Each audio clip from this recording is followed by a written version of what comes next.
Going to give us a little more biochemistry background into free radical oxidation. About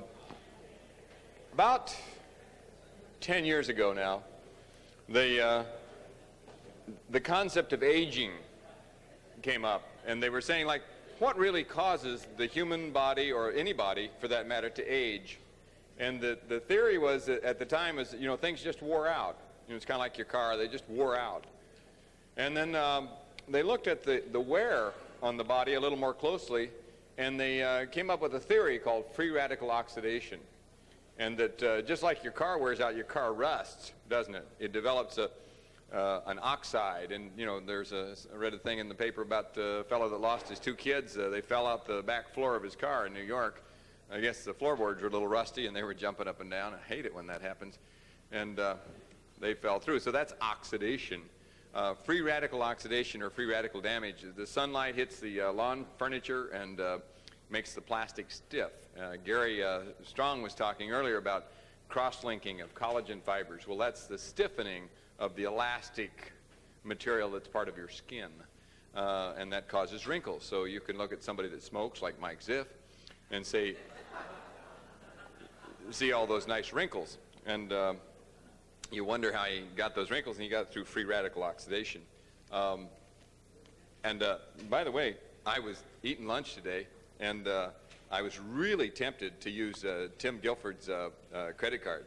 But if you'd like it back, Doctor, I'll be glad to return your credit card. You left it at the front desk. So see me after the talk. But anyway, free radical damage is not a good thing. We now have actually got into the systems of the body that protect you against that. And so with a few years ago, I met a scientist, a very knowledgeable fellow that has written a book called Fluoride, the Aging Factor in High Performance Health, and gives a course on biochemistry that rivals even what I learned at the graduate level in the University of Kansas, and in an understandable fashion. So that's Dr. John Yiamouyiannis, a name that's so easy to say and so hard to spell. And my spelling checker has helped me out a great deal. And so, John, without further ado, I'm going to wire you for sound so that these will be available in video and audio tape. Let me have your tie and give you this one. Okay. Let me have your lapel and I'll give you this one.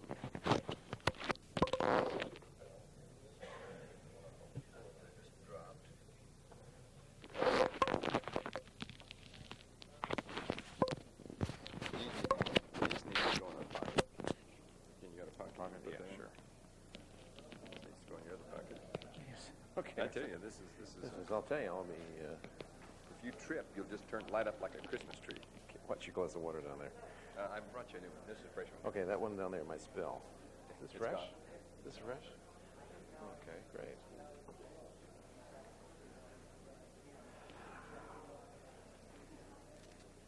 Do we need the lights down, or can we have them up, or? Put the lights up a little bit. I like to make sure that the audience stays awake, and that way I can watch every one of you and see if you're sleeping or not. It's a pleasure to be here with you today. If anybody has problems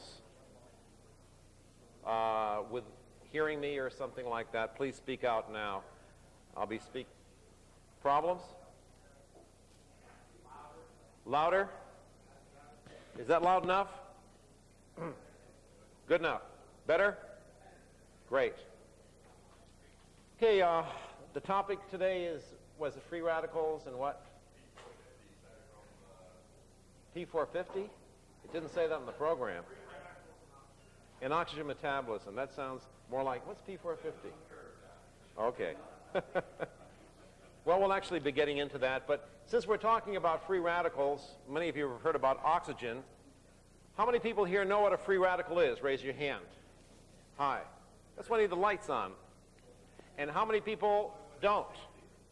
What? It was in the 60s. Chemically, how many people don't know what a free radical is? Raise your hand. Okay, now Will somebody here who knows what a free radical is tell somebody who doesn't know? We have a volunteer here.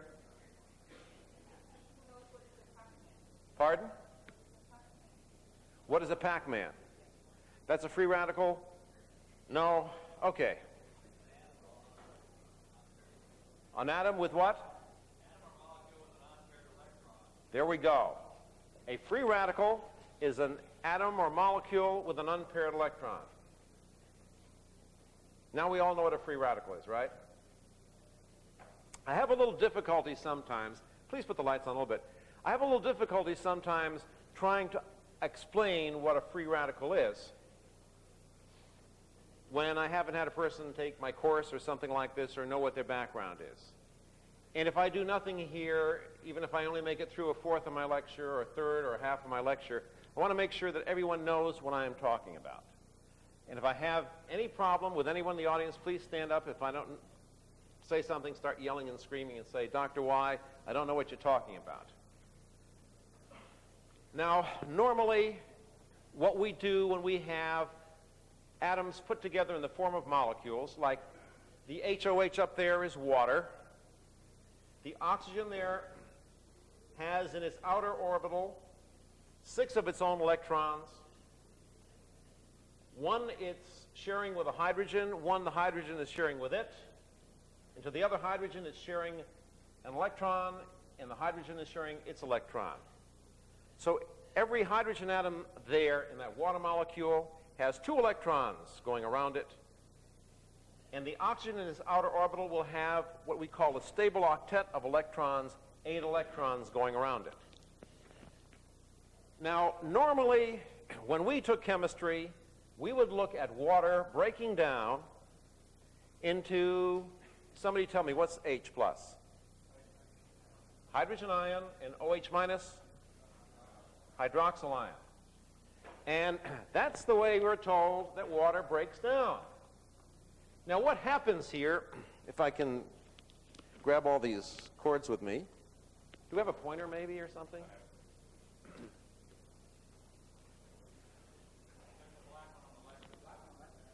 Black one on the lectern. How do you work this thing? Push this? What do you do? Press that. Oh, very good. There we go. What we have here is this line represents 1 electron on this side, that's the oxygen, and 1 electron that's on that side, which is the hydrogens. When we have a dissociation of water into hydrogen ion and hydroxyl, we have both these electrons going onto the orbitals of the oxygen. The hydrogen then remains bare, it has no electrons, and then because it's lost its own electron, has a plus charge. It has lost the negative and become a plus. On the other hand, the oxygen has picked up an extra electron, which is the hydrogens, and therefore we have the negative. This maintains its octet of electrons. The hydrogen ion has no electrons. That's what normally happens when you have water like this. Now, if, however, water is energized, and I hate to use this term H nu because I got to explain that too. Who knows what H nu means? What? Do you know what H nu means? Some form of electromagnetic radiation.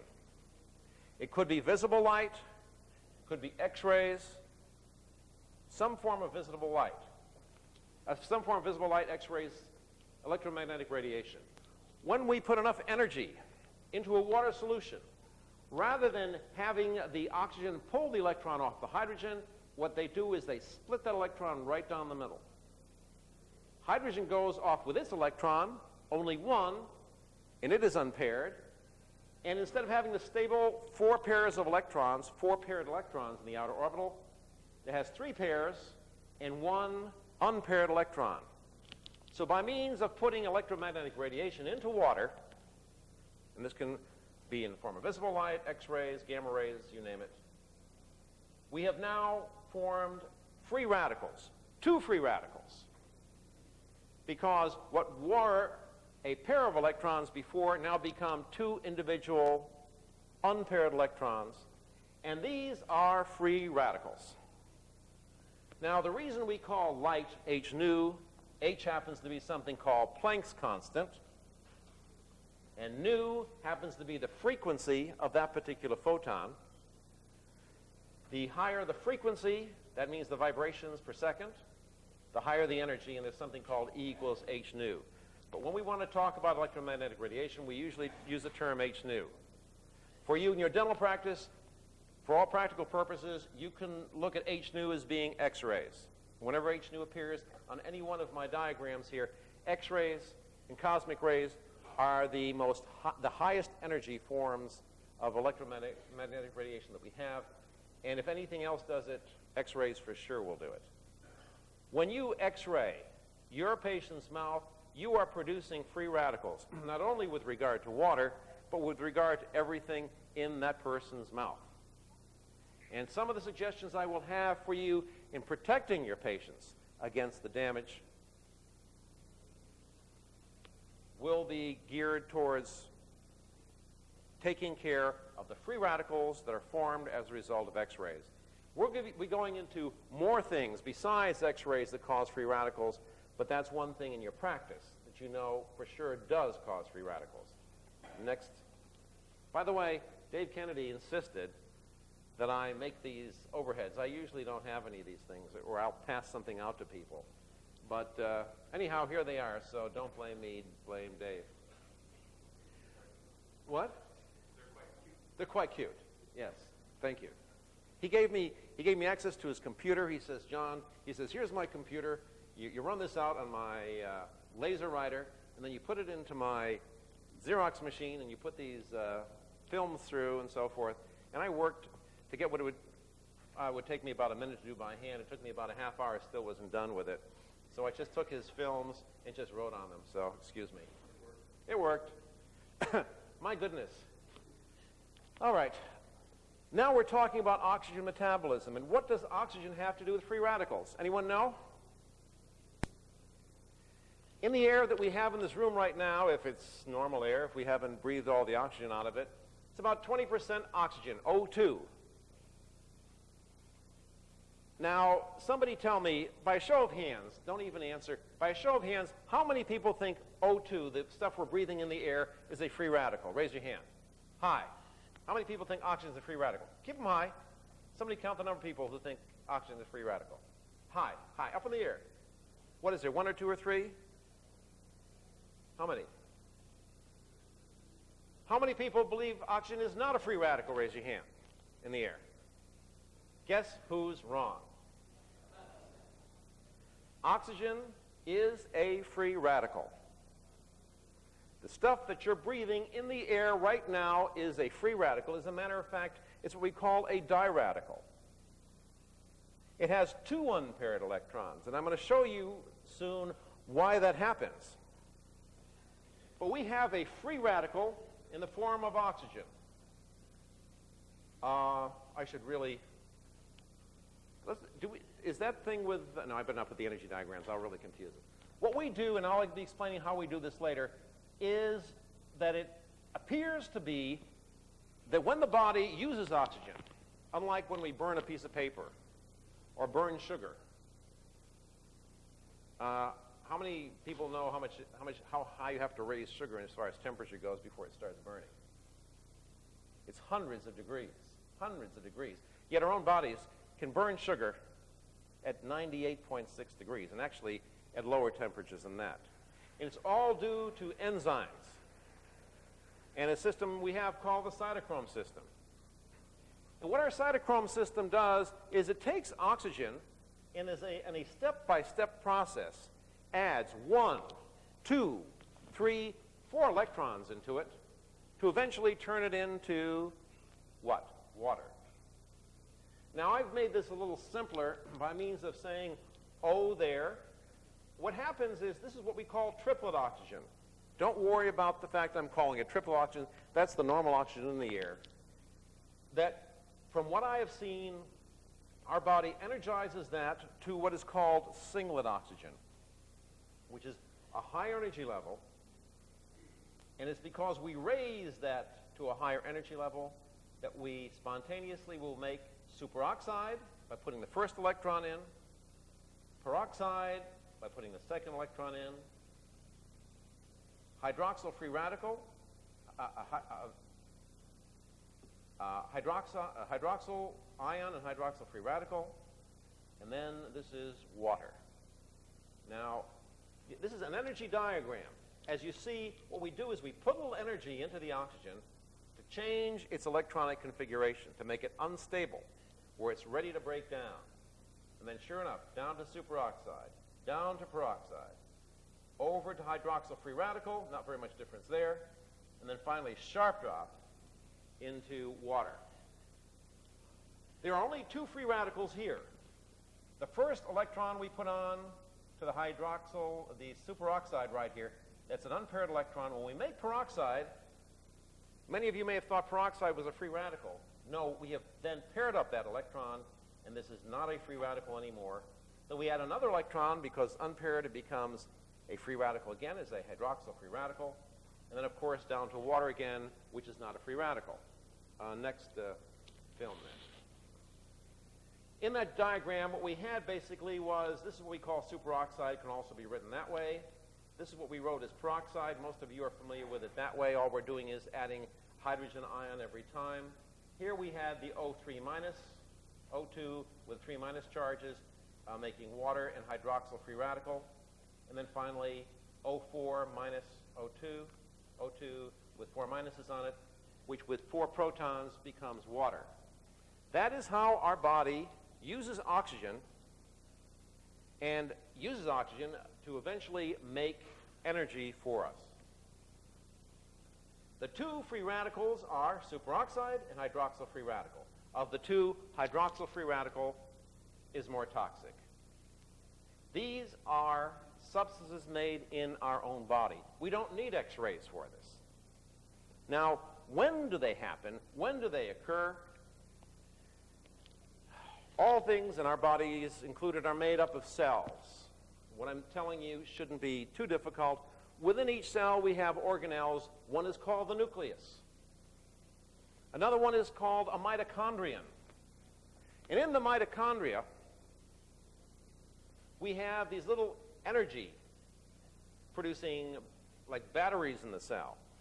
And what this does is it uses the electron flow taken from hydrogen, is taken originally from sugars and fats and so forth, and uses this electron flow to pump hydrogen ions, that H plus that we saw before, out of the mitochondria. And eventually, at the end, these electrons from the hydrogen, they're taken off the hydrogen atom, pushed out of the mitochondria, and the electrons that are left behind are pushed down the electron transport chain to where they pick up, oxygen is at the end, just slurping up 1 electron, 2, 3, 4. And that's how, when you do normal exercise and you have all the vitamins and minerals and performance-enhancing factors that you need in your body, you start running down the street and you start feeling good and so forth, and everything's there that you need. You have your hemoglobin, which takes the oxygen from the lungs to the blood, through the blood to the cells. We have myoglobin, which also is iron-containing, that takes the oxygen from the cell wall, brings it to the mitochondria. And at the mitochondria, we have another enzyme called cytochrome oxidase, which takes the oxygen from the myoglobin and then slots in 1, 2, 3, 4 electrons, and off it goes as water. That is how we use oxygen to make water in our body and to get energy.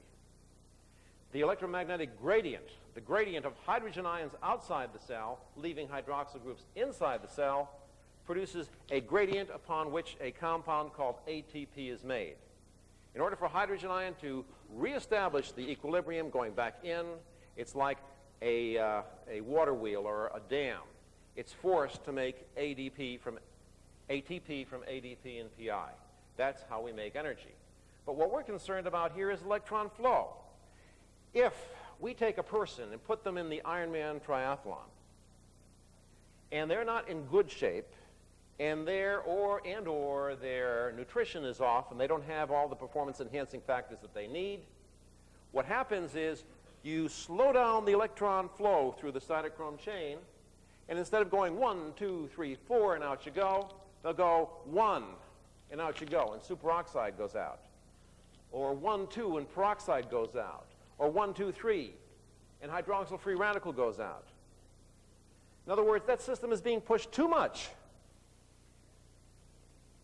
And you start putting free radicals out in your body that your body has made itself simply due to malnutrition or lack of one of the components necessary to complete this electron flow all the way down. The same thing happens in certain types of what we call reperfusion. You have an operation done where they clamp the bloodstream off.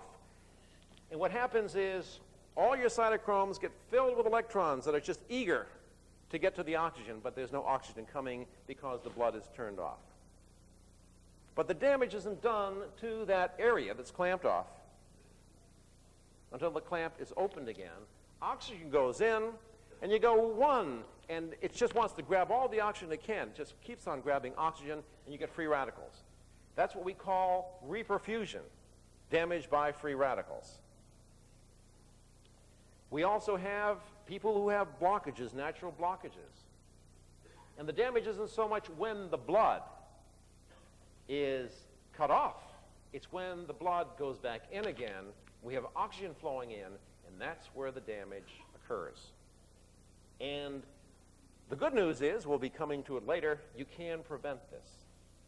But I want you to know that it's not just environmental pollutants, X-rays, or things of that sort that cause free radicals.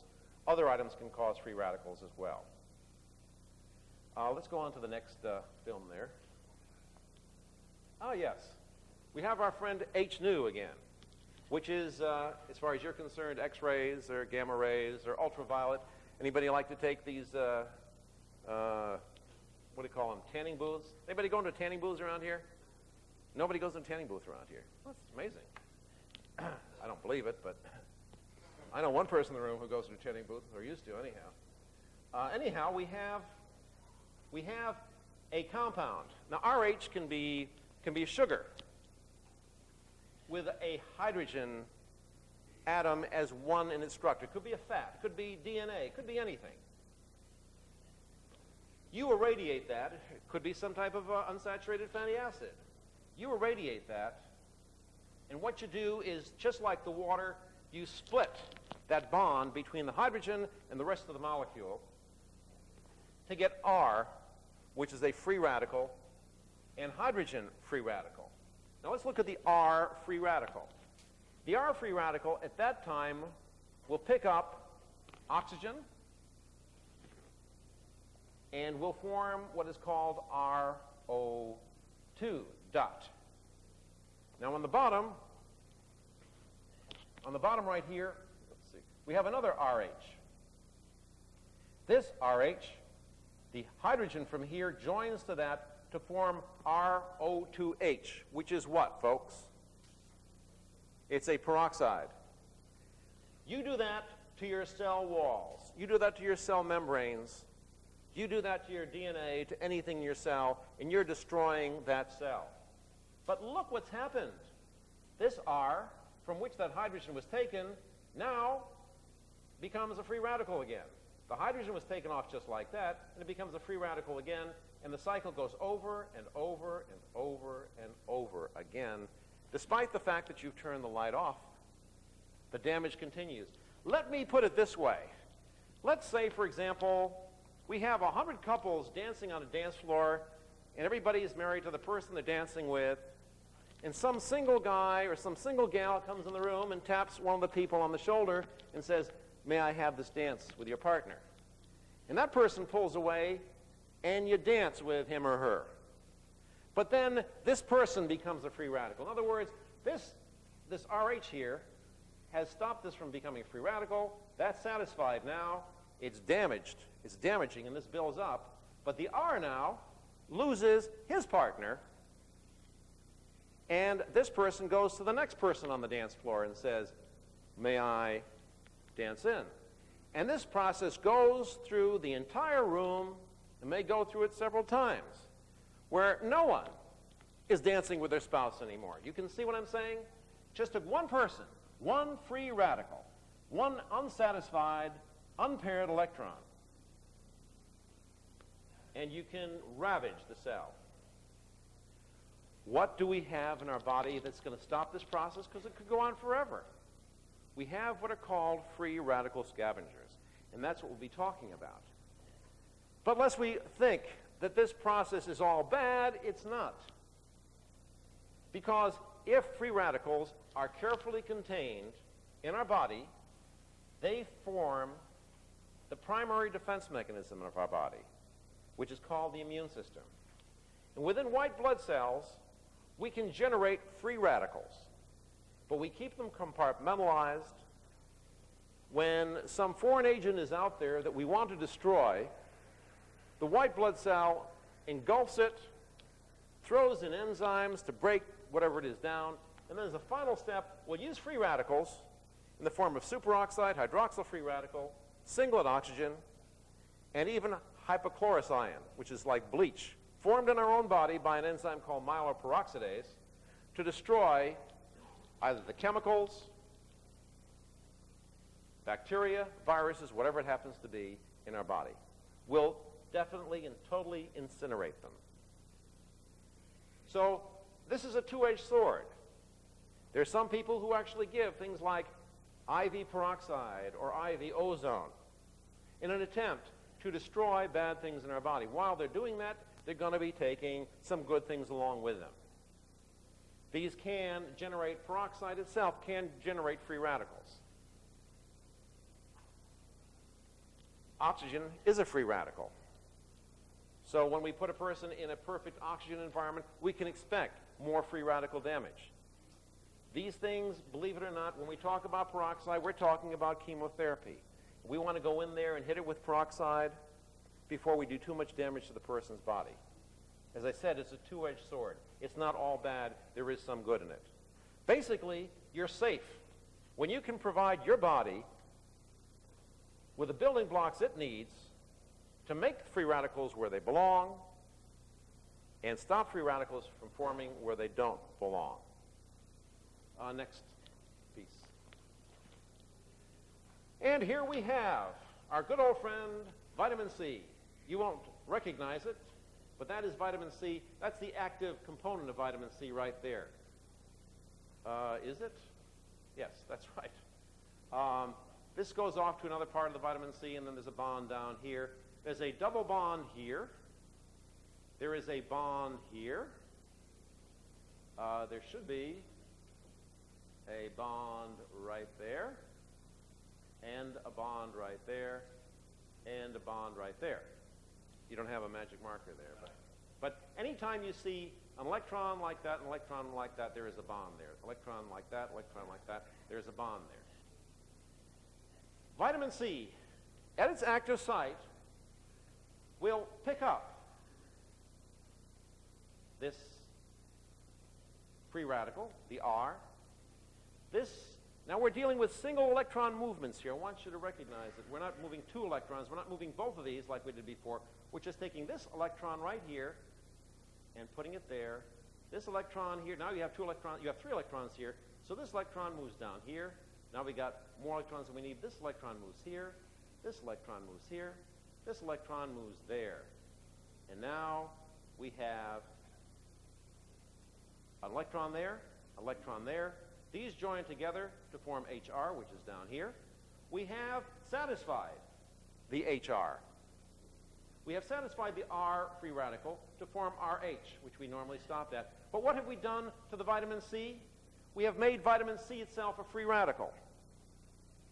Now, again, under normal conditions, as long as we're properly nourished and have good balance all the way through our diet, this will be regenerated.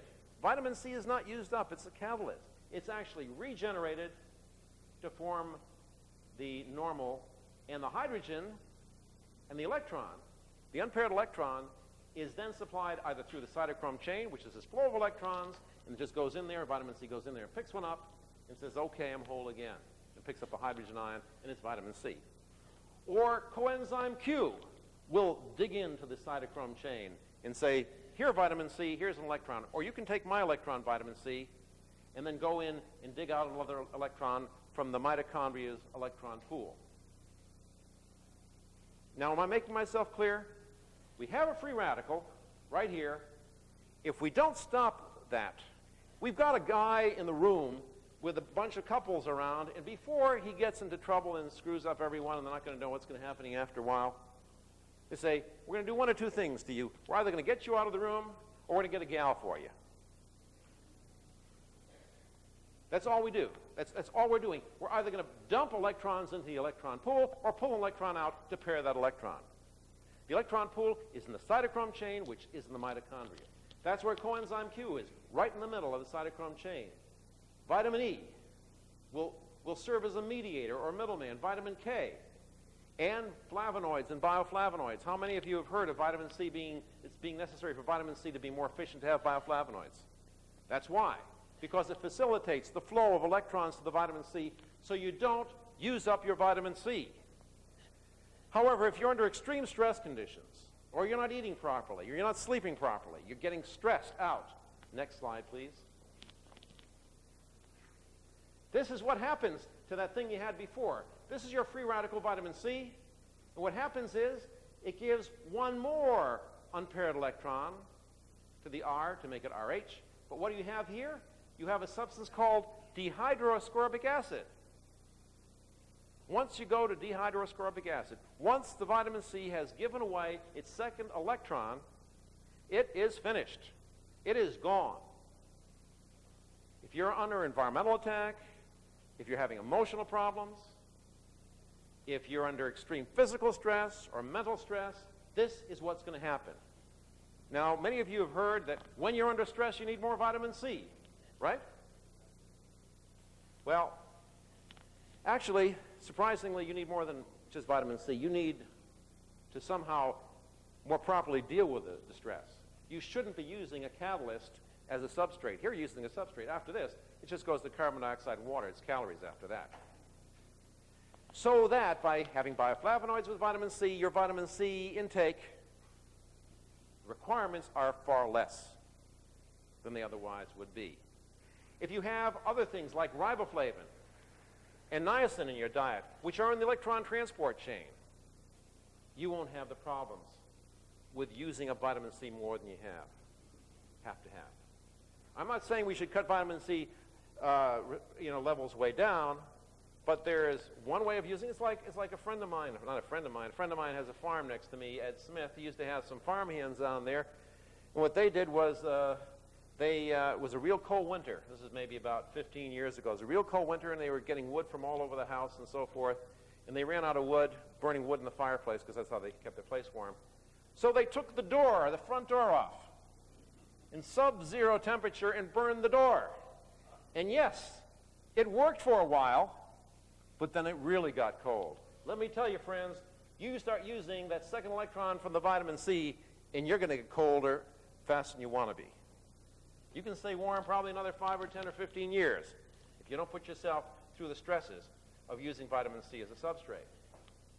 Now, vitamin C is not the only thing that quenches. The other items like vitamin E, vitamin K, these are all quenchers. Many of you were here this morning when you heard the person talk about glutathione. Glutathione is a quencher. Garlic has probably 100 different quenchers, sulfhydryl quenchers. Next. Let's see, where are we here? Oh my goodness, look at that. Go up a little bit more. There's something on the bottom there. Let's start at the bottom here. What these are, and it's very difficult without you taking the course that I give, but I'm going to briefly try to tell you what we're doing here. This is a molecular orbital diagram. A molecular orbital diagram for, depending on how high you go, if you put 2 electrons here, one with an arrow up, one with an arrow down, that would be hydrogen, with 2 electrons around the nucleus. If you go to helium, this is what is called an antibonding orbital. You put another electron here, another electron here. You have as much antibonding electrons as you have bonding. So helium does not exist as a diatomic molecule. It exists as helium atom only. If you go up higher, you get to the next and the next. And whenever you have antibonding equal bonding, you know that that thing's not going to stick together. You go up here, and here and here. If Dave, you can put on the next, right on top of that. This is this is oxygen. Oops, it just slid off. You have this orbital filled. These are all paired electrons. One spinning one way, one spinning the other, and if you line the corners up, it'll be fine. There we go. And what do we do? We come now to, let's see, this is 2, 4, 6, 8, 10, 12, 14 electrons. Now, oxygen has 8 electrons, each atom. So you have to have 16 for 2 of them. And the way they fill is they fill this way. This electron goes in that orbital, and that electron goes in that orbital. Well, what do we have here? We have 1 unpaired electron and 2 unpaired electrons. This is why oxygen is so important to life. It is the life element, if anything. And it's because of these 2 unpaired electrons, because of this real quirk in its nature, that we have oxygen being so important in living things. Now, if you can pull that down just a tiny bit and keep those together, you sort of slide it. There it is. You see there's an extra orbital up here? You can line those up just a little bit. That's all right. That's all right. They're fine the way they are. When we're talking about singlet oxygen, there's 2 ways we can form singlet oxygen. We can take this electron right here and put it up here, or we can take this electron up here and put it up there. That's where that higher energy singlet oxygen is. This is what we call triplet oxygen. Why they call it triplet, I have no idea, but they call it triplet, so I'll call it triplet. There's one other way you can form singlet oxygen, too. You can take this arrow right here and put it down like that, and it becomes singlet oxygen, leaving this orbital open, which is highly unstable. And that is what I believe is happening when that oxygen is being attached to cytochrome oxidase, and that's why we can burn foods at much lower temperatures than you could ever do it with a match in the oxygen in the air. The next one that goes on top of this. Now, if you remember, we said we made superoxide. This is a lot easier to do on a blackboard, but I was told they don't have blackboards here. It's too low tech, so I got to do it this way. Now we've paired up this, but we still have 1 unpaired electron. Why superoxide is more reactive than oxygen itself when it only has 1 unpaired electron is, you see, this is the antibonding orbital. We've added 1, 2, we have now 3 electrons in the antibonding orbital. While there's only 1 unpaired electron, you got 2 oxygen atoms together, and they're more readily available to split apart and cause a reaction. And that's why superoxide is more unstable. Next one, please. Now this, we have the antibonding orbitals all filled here, but we still have 1 antibonding orbital that's holding open there. It's still going to bind together. This is peroxide. Now you see they're both paired, but there's no free radical. The bond between the oxygens in a peroxide is less strong, but there is no unpaired electron to cause the damage. That's why superoxide is more damaging than peroxide. Next. And I hope that this is... Oh, but let me say one other thing. I can't help but talk about fluoride. Let me say something about fluoride. This is the same electronic configuration that fluorine has, F2. It is the most unstable element on the periodic table. It's the most electronegative element. This requires 2 extra electrons to be added to oxygen to give you peroxide. F2, in the neutral form, will do this. F2 is so reactive that if I put it in this glass of water, it would explode in the glass of water, and oxygen would come out. It is the only thing more potent and more powerful than oxygen. And when it forms the fluoride ion, it is so hungry for its last electron that it causes aberrations throughout the entire cell. But if you want to find out about that, that's in my book, Fluoride, the Aging Factor, which is outside. That was a commercial. Back to the show. Next. In the transfer of these electrons, as we will see, we need what are called transition elements. And if you take a look in your periodic table, you'll find that there's vanadium, chromium, iron, cobalt, nickel, copper, zinc, all together. These are necessary to mediate free radical reactions. What do these have in common? They all have 2 electrons in their outer orbital. But in their next suborbital, they keep on adding another electron and another electron and another electron and another electron. They have similarities, and you can go from one to the other. Each one of these, there's an enzyme called superoxide dismutase, which takes that superoxide, the O2 minus, and turns it into peroxide. One of those requires copper. Another one requires manganese. Do I have manganese up there? I don't know why I don't. Well, it's supposed to be up there. It's one of those. Sorry. It's up here somewhere. Manganese and zinc. One requires cobalt. All of them require it because in that suborbital, just beyond their outer orbital, they will pick up electrons and pass them on. We know about iron. We certainly know about iron because this is how our body passes electrons down the cytochrome chain. This is how we carry oxygen from the lungs through the bloodstream to the cells. This is how we have myoglobin take it up from there into cytochrome oxidase. Cobalt, the same thing. Chromium, the same thing. Copper, zinc. Now, selenium is not in this list of transition elements, but selenium is important because it acts in many ways that sulfur will act. In some cases, even better than sulfur. And selenium is also involved in the transfer of electrons from vitamin E. Many of you hear about selenium and vitamin E. That's also important. But all these minerals plus manganese, that's what happens when I put these things on these little things. You always forget, but there is manganese in there also. So if you're making notes, put a manganese on that. Next. Oh, what do we have here? Is this the last one? Oh, well, we'll forget about this for now. Why don't we turn that off, turn the lights off a little bit more, because we're going to be talking about cytochrome P450. Is my talk time almost over? I got 7 minutes. Let's put that back on again. Gee, time is passing fast here. Time is passing fast here. Okay, as we have cytochromes in the mitochondria, we also have, in the cell, remember the cell with the nucleus and the mitochondria here? We have this stuff that looks like it's flaking off the nucleus. It's this really, junky stuff in the cell. I mean, it's this little bunch of lines. And what they are fine membranes. And on the membranes, we have lots of things like ribosomes and so forth causing where protein synthesis. But we also have something called the cytochrome P450 system. And for those people who are aficionados, we also have the cytochrome P448 system, which we're finding out a little bit more about as time goes on. But what does the cytochrome P450 system do? It, again, deals with free radical reactions, primarily hydroxylation reactions. That means it puts an oxygen and a hydrogen onto something else. If we have, for example, phenylalanine, we want to make tyrosine out of it, we will go to the P450 system. That's where it's done.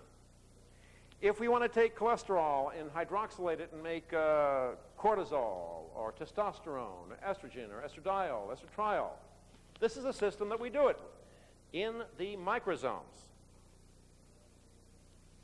If we have some real bad substance in the body and it's toxic, one of the ways we detoxify it is by slapping one of these OH groups on it, and then after that, we either sulfate or glucosylate it,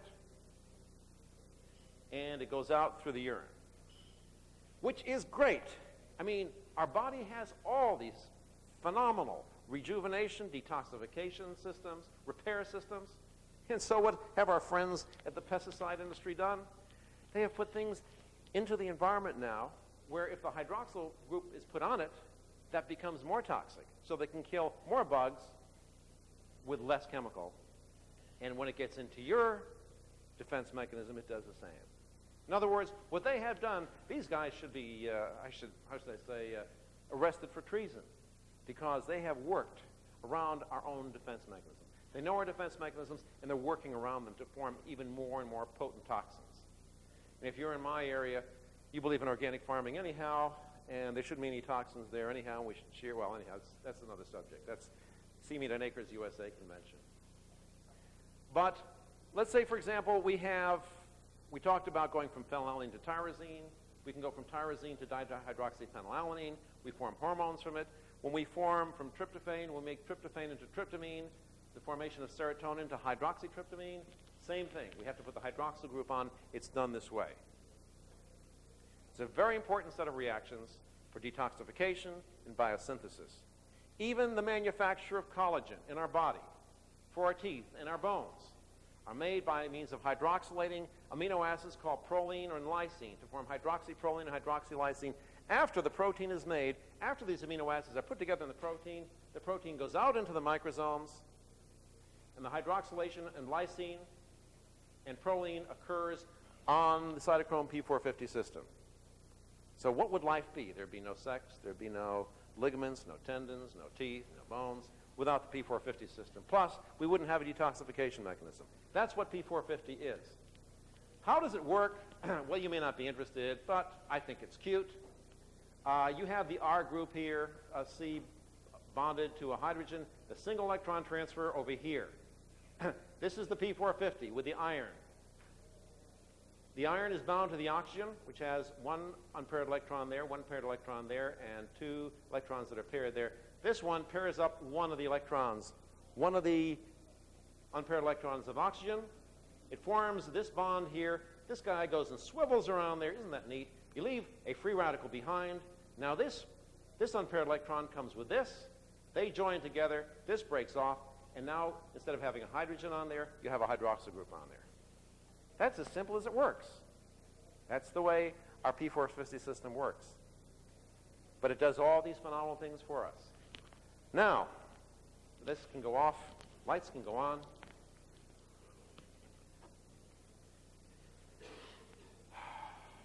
Just briefly, in summary, what are some of the things? I formulated a product called Quench, and I'll read to you from the Quench label what we have in there as free radical quenchers. Reduced glutathione, L-cysteine, vitamin C, zinc, selenium, copper, manganese, chromium, cobalt, thiamine pyrophosphate, lipoic acid, niacinamide, riboflavin 5'-phosphate, coenzyme Q10, D-alpha-tocopherol succinate, vitamin K, beta-carotene, which also mediates the flow of electrons, superoxide dismutase to get rid of any superoxide that forms, to peroxide catalase, which takes the peroxide and brings it down to oxygen, and lemon bioflavonoid complex along with garlic powder. Not a bad cocktail. What do you want to use something like that for? I don't know, supposed to read, 3 or 4 tablets a day, what does it say? 3 tablets or more daily. What you use it for is in times of stress. If you're going to be coming in contact with environmental stress, whether it's x-rays, you have a person you know is going to be coming to your office in a week or 2 for x-rays, say, okay, I want you to take 3 of these a day for 2 weeks before you come in. Because I know when I hit you with that H-nu up there, those x-rays, I'm going to cause free radicals. I want something in your body that'll take care of it. Some people don't give a damn, but some people do. Dentists, chiropractors, some people do care that their patients will not be damaged or that the damage from free radicals will not be as bad. You take it for something like that. Your mother died. Your wife just left with a neighbor next door. You get a little upset. Same thing. Because neurophysiologically, you will be under stress. And if your body should go ahead and do something like this, you want to have something like this in you. My daughter, in the book High Performance Health, you can see her on the last page finishing the Ironman triathlon. Untrained, ran the Ironman triathlon in 1984 and was the first woman in the world to cross the finish line. If you take a look at her face, you see some of these people, they have all the stress on their face. Take a look at her, #1 in the world in her age group, coming across the finish line, and you see there's no stress or no distress. She did not have the benefit of all these, but I did a precursor of this in 1984. And what it does is when those oxygens are being grabbed up viciously by the runners as they're running, or cyclists, they swim 2.5 miles, they cycle 112 miles and run a full marathon. She'd never run a marathon in her life before. Puts this oxygen up as fast as they can. If you got the electron flow going there, you're fine. You get 1, 2, 3, 4. But what happens to a lot of these kids, they don't have the necessary ingredients in their body to keep the electron flow going. Because they don't, they put out the superoxide or hydroxyl free radical or the peroxide, and they tear their body apart inside, and you actually have internal hemorrhaging in some of these people after they've finished the Ironman triathlon. So if it's physical stress, if it's mental stress, if it's environmental stress, if it's lack of sleep, the best thing you can do is balance your body all the way across the line. In other words, don't try to rely on nutrition for everything, but for God's sake, you've got to put the building blocks in there before you can make the demands in your body. That's what a product like this is like, or for. Now, I feel a little bit frustrated because I hope, are there some people who I haven't gone over their heads? Anybody raise their hand who I haven't gone over your heads? Oh, good. It's a couple of people who followed me through this whole thing. I try to make it as simple as I can. It is not that difficult. It just takes time. I do give a course, a 4-day course, as Dr. Kennedy mentioned. I can talk to you about it later on. I wish I had time for questions. Do I? This afternoon. We'll have a panel this afternoon. I'll be glad there to meet with you at that time. Or if you see me walking around here, I am trying to make it so I can hear Gaston Nasson's talk tomorrow, but my plane is scheduled to take off at 7 a.m. in the morning, and it doesn't look like I'll be able to do it, but I will be here at your disposal today. I thank you very much.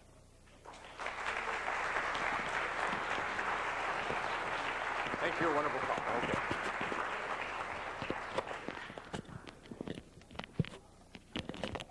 Without further ado, the next speaker is me. You did this in Brazil. Yes. I got to tell you a story about Brazil. John and I were invited to Brazil by Dr. Olympio Pinto. What did you do to these wires? I don't know. I'm carried away. King, straighten this out, will you? There are audio tapes available, but they will sound kind of like that. Playing the movie thing.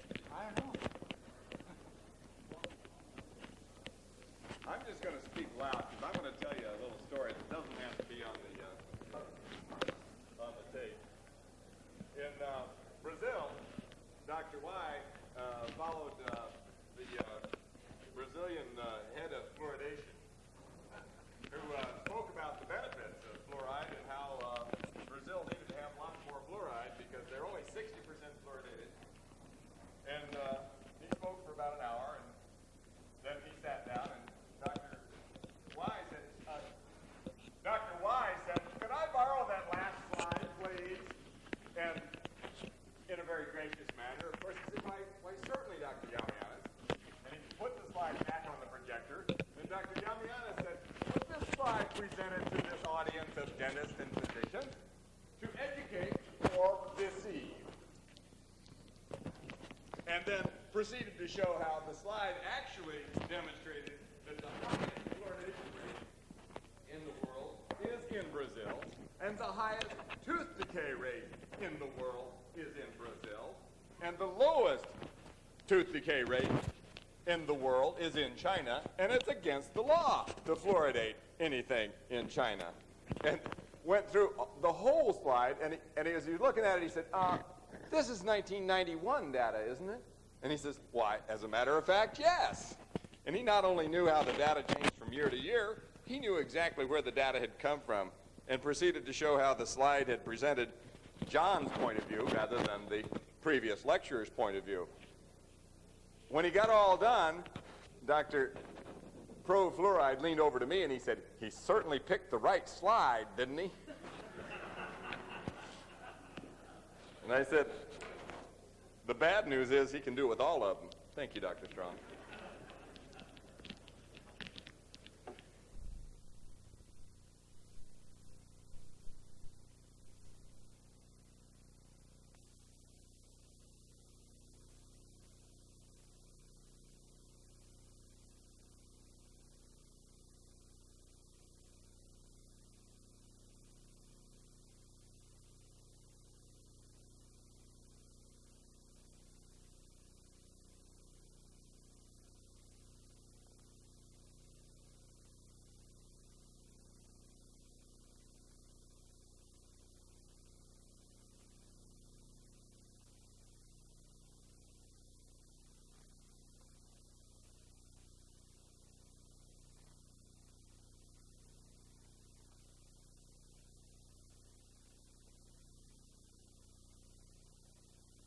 Well, one of the things that I've learned about the Academy in the last 10 years, and I have to tell you a little bit about myself, is that In 1984, I heard Mike and Murray Vimy do a little tap dance in San Francisco that blew my socks off, and that they went through all the then available scientific evidence about mercury and free radical metabolism, its leakage out of fillings, et cetera, et cetera.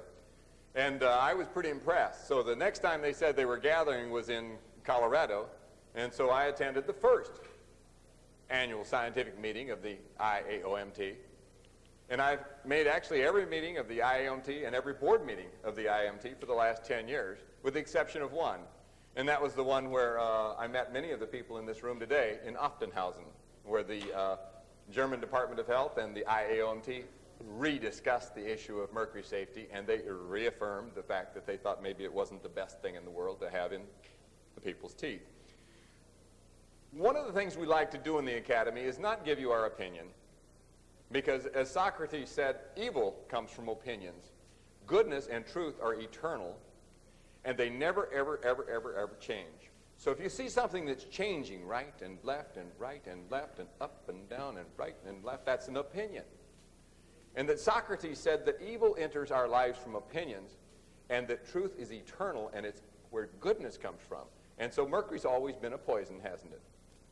But the opinions about that change fairly radically. So what my talk today is about mercury's documented effects. And in many ways, you can expand this to dental mercury's documented effects, because in the opinion of dentists, the kind of mercury you got coming off of your fillings is entirely different than the kind of mercury that we've got in all these studies. Because you know the mercury coming off your fillings is a lot different than the mercury that you got coming off of, a broken thermometer. Although, when Dr. Yiamouyiannis would draw you a picture of its formula, it's identical. Well, how does it differ? Well, it's covered with spit. How foolish of me. Gosh, I never get that right. Let's see if forward works. And so snap the power up on the light on that projector for me. See if shoot the light up to full power.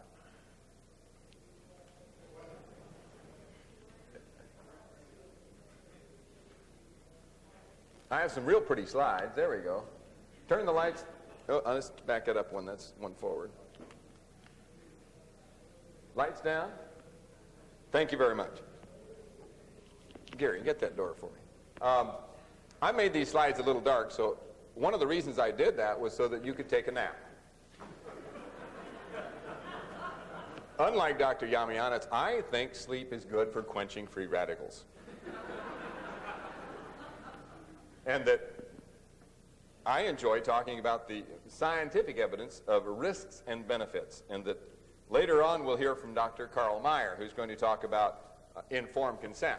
One of the things that we as dentists are supposed to do at our own peril is tell our patients the risks and benefits of various dental materials.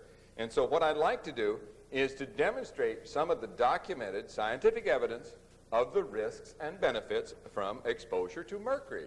And so where I can, I narrowed the field down to exposure from dental mercury. But interesting thing about that, thanks to our academy, we have more information about exposure now than we did 10 years ago when I joined this academy.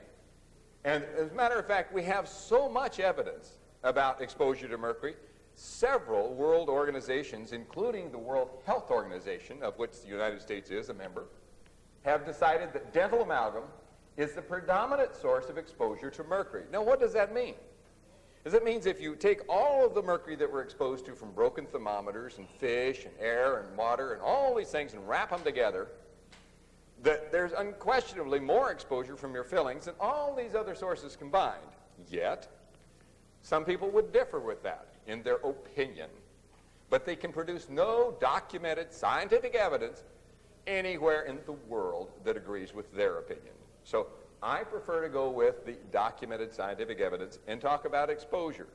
So when you're discussing exposure with another individual, be them a dentist, and I do have a tendency to bother my local dental colleagues a little bit, that you do try to tell them that the predominant source of human exposure to mercury in a non-dental setting is obviously from their fillings.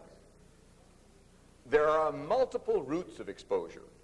And that what we find is that there is exposure during placement. And, oh, by the way, this morning I handed out a number of really nice notebooks. And I want to thank my staff for putting these things together. We were stuffing pages in these notebooks up until late last night. Well, maybe the night before last. But in these notebooks you will find a little write-up that I gave you that's 16 pages long and has something like 215 references. And in my notes here, during placement, I have 9 references for you. So you don't have to take notes. All of this is in your notebook.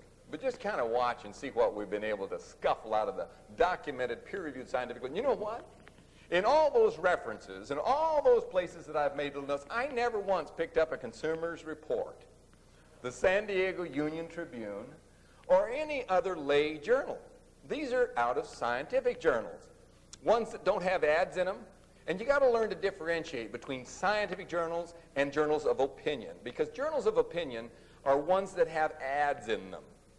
And those are ones that promote a product or they have something to sell. The kind of the paparazzi of dentistry. But anyway, we're very much at risk from our trade organizations because they can influence an editor tremendously. So what I picked up was stuff out of scientific journals. And basically during placement, everybody but everybody agrees that lots of mercury comes off. And that they're debating on whether it's 1,000 micrograms or 2,000 micrograms. The maximum EPA daily intake from sources other than air, remember this figure, is 10 micrograms. So there's no way you can get the filling in the tooth without giving the patient a dose greater than the EPA maximum daily allowance. Day one. During removal, there's no way you can get it out without giving the patient a dose that is probably exceeding the maximum daily allowance. And the Academy has a protocol that we've set out, and it's in your manuals, by the way, approved by the protocol committee on how to remove amalgam and minimize mercury exposure to the patient and the staff and the doctor during removal. But unquestionably, you are exposed to it. Interesting thing is that research done by our Academy member, Dr. Murray Vimy, demonstrated that upon chewing, the mercury does not immediately quit being released. It continues for about 90 minutes afterwards. So as we learned from the head and neck people that mercury fillings have been associated with bruxism, that's where people chew more than sheep. So when they say that sheep chew too much, they're referring to gum chewers and night bruxers as well. So there's apparently an admission that at least the sheep research on an animal that regurgitates its food and chews it over and over is about like a teenager chewing gum. Mercury, silver, copper, zinc, and tin particles are swallowed.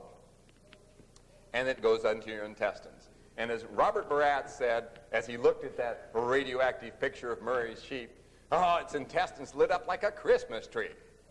That's right, Bob. Yeah, they did. And then mercury, silver, migrates from the filling into the tissue. And you've seen this in your own practices and perhaps in your own mouth, where the bicuspid will turn blue. Well, if we analyze what's in the bicuspid, there's mercury and silver drifting away from the filling out into the tissue. We can find it in the nerve of the tooth. We can find it in the base of the ganglia going back into the trigeminal nerve. So mercury is a very unique metal, and it is not locked into the tooth any more than you're locked into this room. And it migrates wherever it feels like at a fairly great rate. The higher the temperature, the faster it migrates. What temperature is your mouth? About 95 degrees. And that's well above the vapor pressure of mercury, and the minute you stimulate them with chewing or any other kind of thing, mercury comes off. Now I got to tell you a quick story. Back in 1985, the late Dr. Carl Savary was one of our speakers, and he shared with something with us that we've never heard. It's not in the scientific literature, but it was something that helped him discover that mercury came off fillings when it was chewed. And he was studying the amount of mercury in the breath of dental students. And he was getting numbers like 2 and 3 and 3 and 2 and 2 and 3. And that the girl that was at the end of the line got kind of bored waiting to get into her chance to be checked. And I think he was using gas chromatography at the time, a fairly complicated biochemical technique, very accurate for measuring low levels of mercury. Well, after getting a little bored with the process, she went across the street and ate a pizza. And having digested her lunch very well, she returned to the dental school and went by Dr. Savari's office, and there was no line. She rapped on the door and said, "Dr. Savari, you need another experimental subject?" And he said, "Certainly, come right on in." And he measured the amount of mercury in her breath, and it blew his equipment out of the room. It gagged his gas chromatography thing. He had to stop and clean the whole thing up. She was over 100 micrograms. How much over 100 micrograms? He couldn't tell you. It just went beyond the ability of the machinery to measure. And he said, "Boy, what is that?" And he said they fiddled around and fiddled around and fiddled around. She'd probably be charged with sexual discrimination now. But anyway, it took him till early evening hours, and by the time he measured her 3 or 4 or 5 times, he found that she was back down to 5. And he thought about this, and he thought about this, and he cut off a little piece of tulpa tubing and handed her some rubber to chew on. She chewed that up, and boom, went right back up. And that became the chewing gum study in 1981.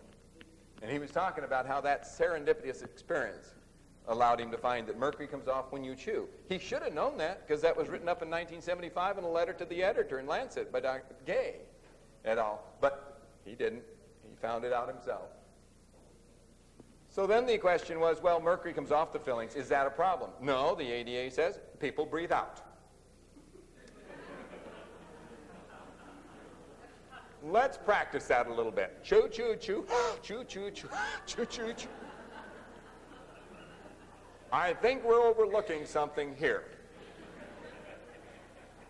So when you look at what happens to the lung, is at low levels of mercury, like we're finding coming off of fillings, admittedly 100 micrograms is only enough to shut down a hazardous waste disposal plant in California. It's not enough to kill you instantly. We're the only state in the union, by the way, that still has the 100 MAC, maximum allowable concentration. That means if you enter a room that's over 100 micrograms, you're supposed to leave. Close the door and come back in a spacesuit and clean up whatever's making it over 100 micrograms.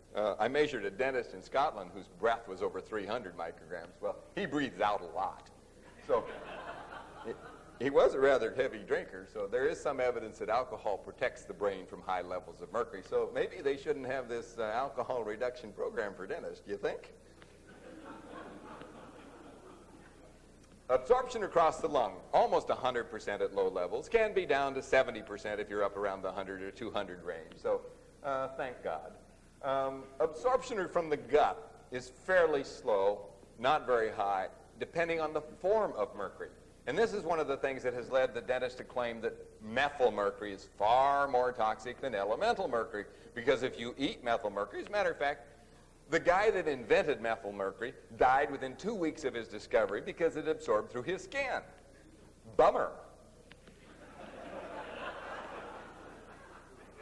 You can reduce the absorption of mercury across the gut, according to every medical textbook on the subject of mercury poisoning, by eating charcoal.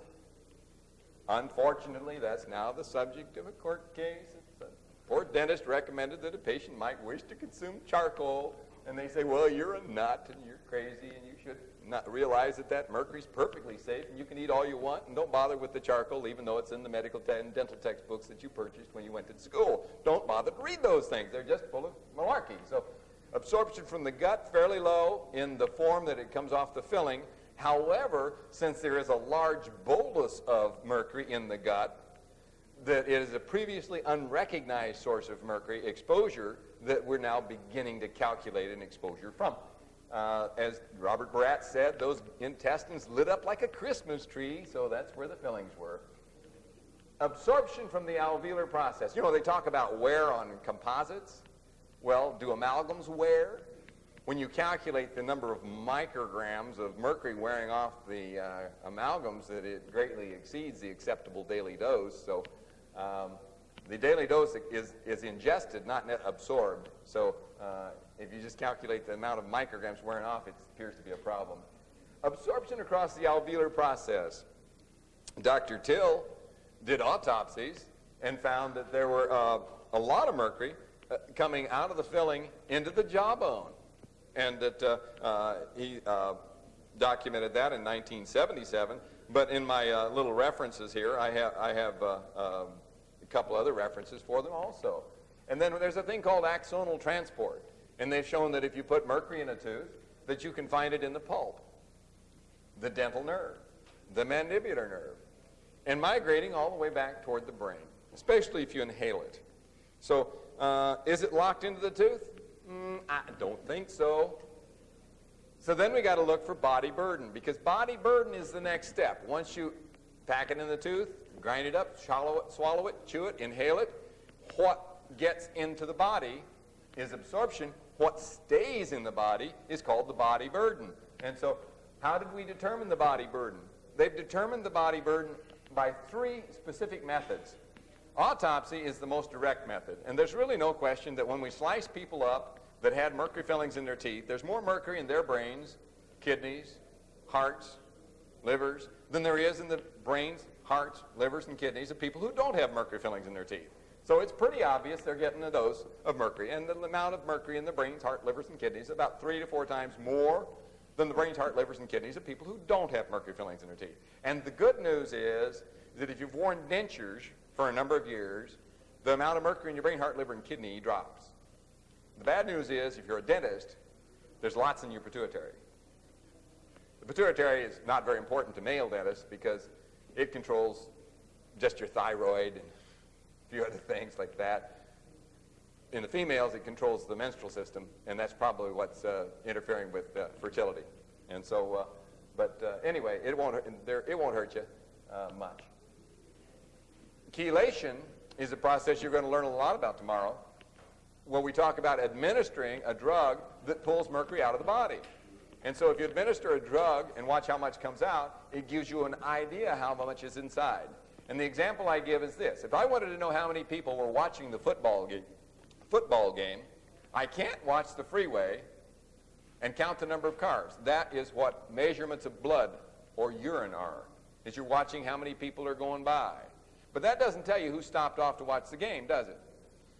When we want to know who stopped off to watch the game, what we have to do is go down on the field, set off a small bomb, and say, terrorist, and then count how many people come running out the door. That's what they do with chelation. Well, kind of maybe more or less, okay? And then what we found is that Murray developed a computer simulation that works really nice on the average, and that we can average your oral mercury vapor level and come up with an estimation of the body burden. But you better not be doing that in your practice in California, because you'll be scaring patients into having their mercury fillings out. We should encourage them to keep them, because we know that the daily dose of mercury that you're receiving just appears to exceed all the other standards for that, but we can't prove it's caused a specific disease yet. Tests that we can have to see how the mercury is affecting you, especially if you're a dentist. One of the nice tests is a neurological test, and that this was recently on the BBC tape, that Diana Echeverria was doing neurological tests on those dentists that hadn't paid that good of attention in dental school and were a little less than careful in how they mixed that stuff up and stuck in their patients' teeth. And you know what? They couldn't take this little metal bullet and put it through a hole in a machine quite as good as an idiot off the street. Bummer.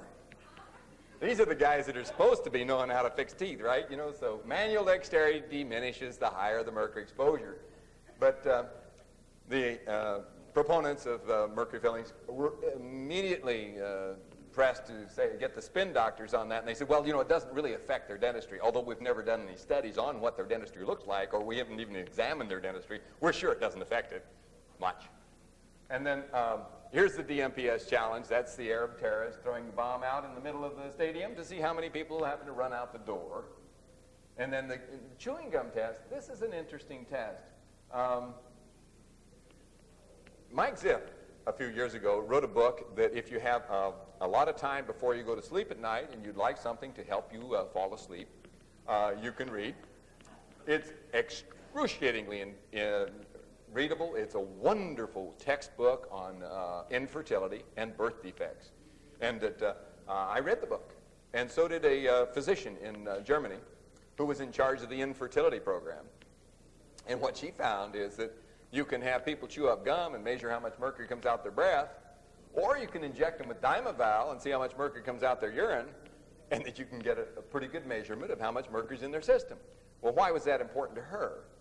Well, she's in charge of the infertility program in Germany, and she found that if women had high levels of mercury in their breath or their urine after a DMPS challenge, they were sterile. and that her job is to make them not sterile, and she found that she could do that fairly nicely by getting the mercury out of them. What an interesting idea.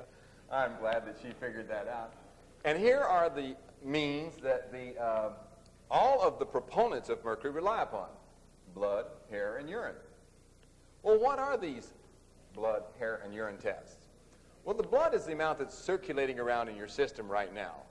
And that if you and I walked into a hazardous waste disposal dump where they'd been crushing thermometers or something, and took a few deep breaths and said, this is a nice place where they destroy thermometers, for the next few hours our blood would be high. But as soon as we got out into the nice, fresh, pure air and walked around a little while and breathed some fresh air, it would rapidly drop back to normal. So it's a transient level. And the hair is the excretion. There's a study where a fella gave people garlic. Why? What an interesting thing to give people, and he made their hair mercury level go up. Now let me ask you this. Do you think garlic causes people to be exposed to more mercury? Or does it help people get rid of mercury? His conclusion was the multiple thiol groups that found in garlic aided in the excretion. Because what hair is an excretion route. I forgot to put feces on there, because there is a test for mercury in the feces, which is also a pretty good one. That's, again, you're looking at what comes out. And then there's urine. And that those investigators, and I'm going to quote Goldwater from 1966, those investigators that have examined urine are almost unanimous agreement. There's poor correlation between urinary levels of mercury and the signs and symptoms of mercury poisoning. And why is that? They did a little experiment at a thermometer factory. And they took all of the old workers and they measured how much urine mercury they had. And then they put a little ad in the paper and said, wanted, help wanted. And a number of new ladies came and applied. And so they went to work at the thermometer factory. Then they measured how much mercury came out of them. And you know what? A lot more mercury came out of the new workers than the old workers. And after about 6 months or 12 months, the amount of mercury coming out of the new workers had dropped. Now, do you think, A, the amount of mercury at the plant dropped, or B, their body's ability to get rid of it dropped? It's B. And so the lower urinary levels of mercury may mean, A, you're not exposed, or B, your kidneys can't get rid of it. And your kidney, as Murray pointed out, is not really made to excrete mercury. So then we look at what else is not really made to deal with mercury, and that's the fetus. And so the most critical organ in the body is a newborn or an unborn fetus. And what we were able to demonstrate is that there is animal studies and human fetus studies showing that mercury transfers from the mother's teeth into the fetus. And that the British Dental Association have an opinion of that there's probably a lot of other things there that shouldn't be there. And we agree. However, the majority of us that are in the environmental movement are doing our best to reduce them. And then there's another problem, is that if you got a lot of, what is milk? Do you ever stop to think about that? Milk is a filtrate of blood. And it's the means of a mother transferring to the fetus an immune system that functions, and nourishment, and toxins from the mother's teeth. Because there are a number of studies, both animal and human, showing that the amount of mercury in the mother's teeth is proportional to the amount of mercury into the baby's diet. And that was the study that Dr. Josh spoke about in Offenhausen, a toxicologist from the hospital, Munich hospital, autopsying SID babies, found that the amount of mercury in the baby's brain was proportional to the number of fillings in mama's teeth. But they haven't proven yet that SID was caused by mercury. So we've got to look at excretion. Excretion is via several pathways. And that one of the primary ways that your body gets rid of mercury is through the liver. And it's called through hooking it to a molecule like glutathione and excreting it through bile. And that it goes into the stool and then is excreted from the body. Interesting research by Dr. Ann Summers showed that if you got a lot of mercury in your intestines, you got a lot of bacteria that break mercury loose from the bile so that it can be reabsorbed. I call that the Taco Bell cycle. There was a cartoon in the Mad Magazine comic book. I read that all the time, daily. I guess I just found it. But there was a guy with the hat on from Taco Bell. Are there anybody from CNN here? Please. The guy with a hat on from Taco Bell with a net reaching up to a trash can. And then in the trash can was a cat. And then he caught the cat, went to the taco shop, and pretty soon he saw a man buying a taco. And he ate the taco, and then he went to the bathroom and he flushed it down to the sewer. And you know how we are in San Diego, our sewers go into the ocean. And a fish came by and ate. And then somebody caught the fish. And then the head went back in the trash, and the cat went in the trash to get the head, and the Taco Bell. So that's the Taco Bell cycle. And that's the liver cycle, with mercury coming out of the liver. And you didn't understand that, did you? Your body works like crazy to get a hold of this poisonous material. It excretes it into the intestines. It goes working its way through the intestines, and along come Ann Summers' mercury-resistant organisms, and they cleave it off of the glutathione molecule at the bile. It gets reabsorbed into the intestinal lining, into the bloodstream, circulates around, and the body grabs it again, takes it back to the liver, and the liver sticks it into the intestines, and it goes back around into the bloodstream, into the liver, into the bloodstream, into the liver, into the bloodstream, into the liver, and that's the way that the body tries to excrete mercury. So if you have an intestine that's full of antibiotic-resistant organisms that cleave mercury from your liver bile, you may end up on the Taco Bell list. Kidneys, load up with mercury. 80% of your body burden is in your kidney, which is either a good thing or a bad thing, depending on how you look at it. Because the kidney is poorly equipped to handle it, and it does seem to interfere with its ability to transport metabolites back and forth. So for 2,000 years, they've known that if you were a miner, that they could put you in a sweat box and make you drip all over, and that you got better.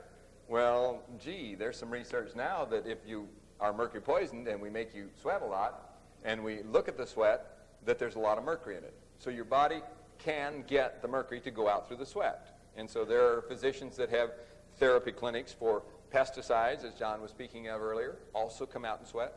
And so lots of things come out in sweat, and sweat is an excretion route. Hair and nails can be used to measure how much mercury is coming out. And like I said, you can do things to make it appear higher, so it won't give you a measurement of what's inside, but it'll give you an idea of what's coming out. And what's interesting is your breath actually is another route of excretion. If you're exposed to high levels of mercury, we can measure it coming out of your lungs. Why? It's because the blood's circulating around your lung while it's trying to absorb oxygen. Mercury, which is a very strange metal, is vaporizing out of your lungs. So if you're exposed to a lot, we can even measure it coming out of your lungs. And same with if you eat fish, yeah. According to the EPA, put this down. Take notes. I didn't write it down. Swordfish, tuna fish, and trout grown in native streams, especially in California and Nevada, are inedible. They have such high levels of mercury. Swordfish, tuna fish, trout, any old fish, whales are inedible. So although it's a delicacy in Japan, it really should not be eaten. Because why? It's an old fish, or actually mammal in the case of the whale. Any animal that lives in the ocean for a period of time is going to pick up levels of mercury that make it inedible. And that's because of the volcanoes in the bottom of the ocean. That's not because of dental fillings. Very few whales have dental fillings. But that doesn't make them edible. So now we're starting to look at the systemic effects. And that when you look at the systemic effects of mercury, they're quite numerous. And that I'll break it down by systems for you. But basically, it can affect every single system of the body. And I tell people it's kind of like dropping sand in the carburetor on your car. Does it wear out the carburetor? Well, maybe a little bit. Does it wear out the cylinder head? Yeah, well, maybe a little bit. Does it wear out the piston? Yeah, well, maybe a little bit. Does it wear out the valves? Yeah, well, maybe a little bit. Does it wear out everything in the car? Yeah, well, maybe a little bit. And that's basically what a xenobiotic does. And that's what mercury is. And so it affects your overall health. But mercury loves sulfur. And what area in your body is high in sulfur is the brain. And so the brain sucks up sulfur. No, it doesn't suck up sulfur, it sucks up mercury because it's a high sulfur tissue. So you'll find that the majority of symptoms have to do with the brain, and that's because that's one place where it shows. It's not the only place where it attacks, but it's one place where it shows. Reproductive function is damaged by mercury, and that's been known for quite a number of years, like 100. And then the kidney is easily damaged by mercury. Cardiovascular system. Mike Ziff wrote a book to justify his smoking. I swear he did. But he did make a pretty good point, is that there's a lot of evidence that smokers who have mercury fillings get more mercury off their teeth. And since there's a lot of evidence that mercury affects the cardiovascular system, couldn't it just be that if you don't have any mercury fillings in your teeth, you can still smoke cigarettes? No. Mike can smoke cigarettes. The rest of us better not. And then, No. Then we got ADP ribosylation.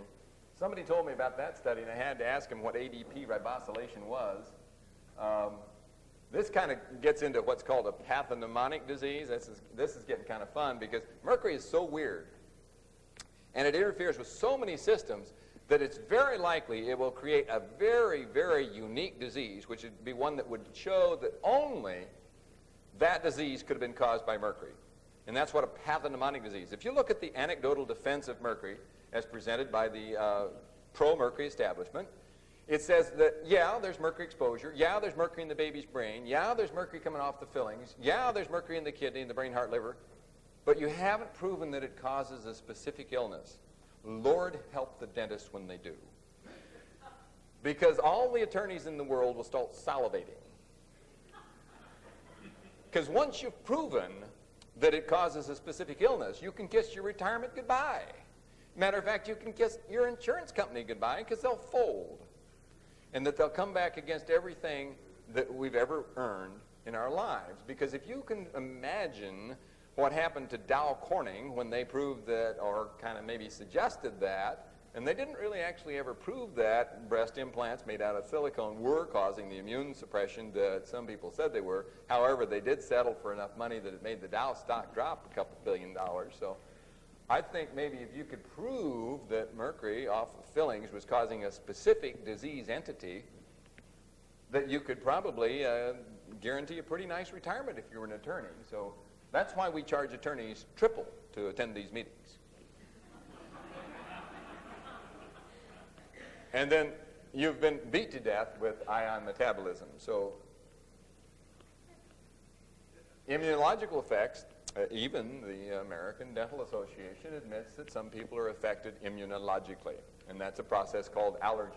Depending on whether you go with their anecdotal opinion that it's very rare, or the documented scientific literature that it's someplace between 5 and 35%, which is not very rare at all. Speaking of rare, Agnos, years ago, came across a unique case of acridemia. Acridemia, for those who didn't know, is a pathognomonic disease. Doesn't that strike terror into the hearts of children? And that it was a disease that was the cause of 5% of infant mortality. Well, anytime 5% of anybody die, that's considered an epidemic, right? So 5% of infant mortality in the United Kingdom up until 1939. What they were able to show was that these children had all been exposed to levels of mercury. And what was really unique about it is that thousands upon thousands of children would be exposed to mercury, and only a few would develop the disease. Agnos, and then they banned mercury for children in the early 40s, and the disease has disappeared. Well, there was a case in 1989 where a dentist working in her operatory delivered, she didn't deliver the baby in the operatory, but she worked a little too late in her pregnancy trying to fix teeth, and her baby was born with acridemia, and that she sued her dental school because they never bothered to mention that pregnant women should not be exposed to any mercury, according to OSHA. They overlooked that in her training. But in Brazil, an infant developed acridemia a few years back, I believe in the early 70s, and investigation showed that the mercury that this infant had been exposed to was a fungicide that had been applied in the laundry that did their diaper service. You know, because little poopy diapers get kind of fungusy, and so they put a little stuff in the water to kind of make sure that they stayed good and clean. There were 12,000 babies wearing those diapers, and I think that they found a total of 3 infants developed acridemia from that. Well, that's 1 out of every 4,000 infants. Of course, they died, but can you imagine how the attorneys of the world would salivate if 1 out of every 4,000 Chevrolets blew up and killed their occupants? Is that a minute amount of problem, or is that a big one?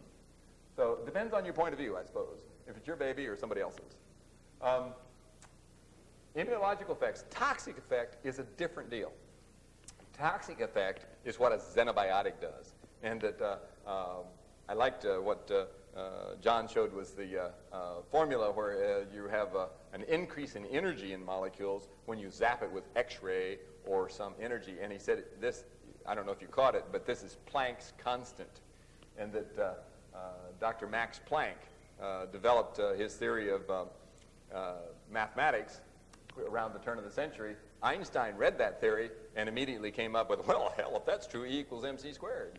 And that when Dr. Planck was quite old and all the rest of the mathematicians were still saying, no, Newton was right, Planck can't possibly be right, Dr. Planck said, new ideas enter science not by old men considering new data and new research and arriving at new conclusions. New ideas enter science by old men dying. And a new generation growing up familiar with the concepts. So let's talk about the concept of xenobiotics and toxicology. Dr. Sherman spoke to our academy a few years ago, and she said, we don't even need to run the biocompatibility tests on these things anymore. We can look at the formula and tell you by the shape of the molecules whether or not it's toxic or not. Well, Dr. Sherman, what do you think about mercury? It's toxic, no question about it. Okay, so we've got a toxic effect, and then we've got the T-cell effects, which is where the helper cells and the T cells and all that get screwed up. And then we've got mercury accumulating in the red blood cell. Earlier, we were talking about oxygen metabolism.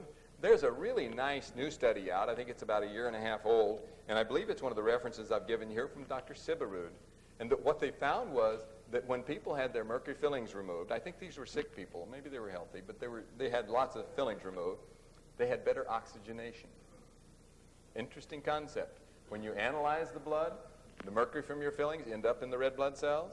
When you take the mercury out of the fillings, you take the mercury out of the blood level will drop by a factor of 10. Initially, if you use careless technique, it goes up for about 2 months, and it crosses baseline at 2 months. And out there at about 6 months, it's down to 1/10 the level it was when you started getting your fillings out. And what he found was that down at this 1/10 the level, all of a sudden, your red blood cells can carry more oxygen. Well, that's considered cool. Symptoms of mercury poisoning. Here's where you're walking in a real landmine. So if a patient walks in your office and you're a physician, you're supposed to identify tremor as a symptom of mercury poisoning. If a patient walks in your office as a dentist and they're shaking all over, they're depressed, they've got mood swings, they can't remember their name, they've got nausea, diarrhea, they've lost their appetite, they've got swollen glands and tongue, the only thing you're supposed to notice, they got loose teeth. So if you're a dentist, you're supposed to look in the mouth and see that they got loose teeth before you treat them. But if you're a physician, you're supposed to recognize the fact that they're shaking all over and they're depressed and they got mood swings and they got memory loss, nausea and diarrhea, loss of appetite and swollen glands, and a funny looking tongue, and I could add a metallic taste, that they might be mercury poisoned. But be sure and have a written informed consent, because they have, with the memory loss, they can't remember that you told them that you weren't going to treat that mercury poisoning. And with the depression, they might feel so bad about not getting better instantly that they'll have to go see an attorney. And then we have the neurological effects. I'm not kidding. We've got mental illness as one of the neurological effects. And that I've never seen any studies where they've gone to a mental hospital and removed all the fillings out of the crazies and see if they got less crazy. But that might be an interesting one we should consider. See how much shaking and a whole lot of shaking going on with the tremorin. The demyelination is where the outside layer of the nerve cell is losing its fatty coating. It's kind of like a short in the electrical wiring. It's not particularly good. It's one of the ways that they think that what's called delayed nerve conduction in dentists, Shapiro showed this 10 years ago, that if you happen to be a little careless with the way you handle mercury, or even maybe if you're pretty careful, that if I measure how long it takes a nerve to conduct electricity from your brain down to your fingers, that it seems to slow down the longer you're a dentist. So I wonder if that means it also slows down in terms of calculating what the cost of the coffee is. Well, could be. Affects your smell, affects your taste, and you know what? I had another sense on here that I took it off because I couldn't find a reference, and it was hearing. But then, as I was putting my references in, I got to reading a couple papers I had on my desk a little better. By golly, it needs to go back in there. Yeah, it affects your hearing too. And this was an amalgam removal. Unfortunately, there are very few studies on amalgam removal, by the way. It does appear to be the most effective way of taking the chronically ill off the unemployment rolls in Sweden, but, you know, that's because those third world countries. I think some of the spin doctors for the American Dental Association may have damaged our international relations. They talked about Dr. Vimi's work as being work from third world countries. They interfering with our relationship with Canada.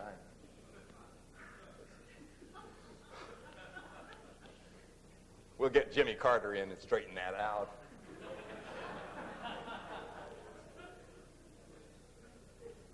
Meant to say first, but got two other numbers in there. Physiological levels. Oh, thank you. I'm losing my ability to read. You betcha. I exhale a lot. Psychological levels is you lose the higher level of function. The higher level of function being truth, beauty, and justice. Isn't that what Abraham Maslow said? Now, what would happen in a society that lost its higher level of consciousness? Well, in California, that's a term that a lot of people don't understand, but in California, that means you're supposed to sit around and appreciate the sunsets. If you lose that, then you might just walk around with an Uzi and shoot your neighbor. Well, that's not going to happen too much, although we did have a situation in California just the other day where one of the physicians shot his partner, actually hired a former Marine to shoot his partner, but fortunately it wasn't a very good shot, so it worked out okay. I think that's a loss of higher level of function, I would think. Short-term memory loss is like drove his own truck. No. Anger, excessive emotions. No, I've never seen that in our society, have you? Timidity and agoraphobia. And that those people you'll never see because they're afraid to leave their house. They have to have food delivered, so it's quite good for us. Yeah, pizza, hot pizza. Just exhale. That's all you have to do, Ed.